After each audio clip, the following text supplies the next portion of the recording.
السلام علیکم، آپ دیکھ رہے ہیں ٹی وی 49 نیوز یو کے اور میں ہوں منیر پیرزادہ۔ آئیے آپ کو لے چلتے ہیں آج کی خبر کی جانب۔ ٹنڈوالہیار کے کاروباری و معزز شخصیت محمد خالد اسحاق قائم خانی کے صاحبزادے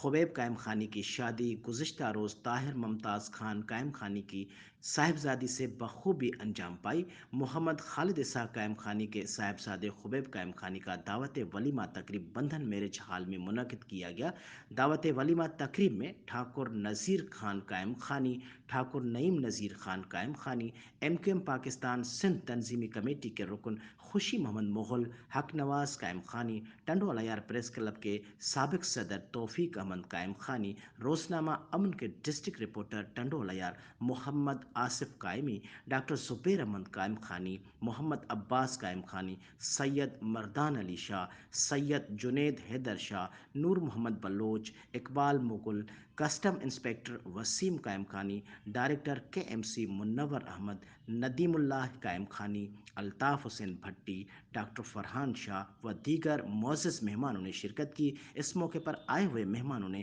محمد خالد اسحاق قائم خانی اور ان کے صاحبزادے دولہا خبیب قائم خانی کو مبارکباد پیش کی اور خوشی کا اظہار کیا۔